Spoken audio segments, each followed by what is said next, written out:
ಬೆಂಗಳೂರಿನಲ್ಲಿ ಕಿರುತೆರೆ ನಟಿಗೆ ಚಾಕು ಇರಿತ ಪತ್ನಿ ಶ್ರುತಿಯ ಶೀಲ ಶಂಕಿಸಿ ಪತಿಯಿಂದಲೇ ಕೃತ್ಯ. ಆರೋಪಿ ಅಮರೇಶ್ ಬಂಧಿಸಿ ಖಾಕಿ ವಿಚಾರಣೆ.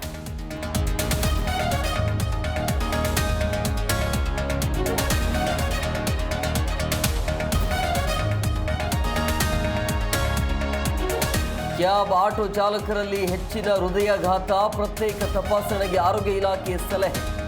ಸ್ಕ್ರೀನಿಂಗ್ ಮಾಡಿಸಲು ಚಾಲಕರ ಸಂಘದ ಜೊತೆ ಚರ್ಚೆ.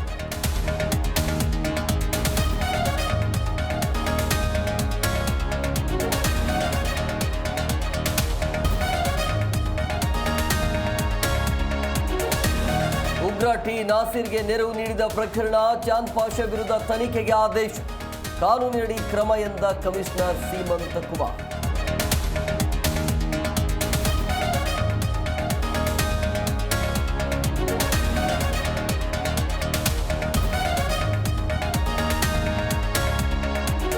ಸಿಟಿಯಲ್ಲಿ ಹೊಸ ಮನೆ ಕಟ್ಟುವ ಮಾಲೀಕರೇ ಹುಷಾರ್. ಕಲ್ಲು ಮಣ್ಣು ಹಾಕಿ ರಸ್ತೆ ಬಂದ್ ಮಾಡಿದ್ರೆ ಬೀಳುತ್ತೆ ದಂಡ.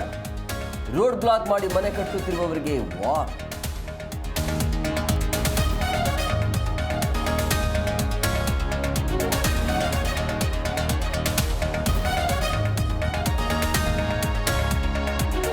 ಚಿನ್ನಸ್ವಾಮಿ ಕ್ರೀಡಾಂಗಣದಲ್ಲಿ ಕಾಲ್ತುಳಿತ ಪ್ರಕರಣ, ಸರ್ಕಾರಕ್ಕೆ ತನಿಖಾ ವರದಿ ಸಲ್ಲಿಸಿದ ನ್ಯಾಯಮೂರ್ತಿ ಮೈಕೇಲ್ ಡಿ ಕುನಾ. ಸಂಪುಟದಲ್ಲಿ ಚರ್ಚಿಸಿ ತೀರ್ಮಾನ ಎಂದ ಸಿಎಂ.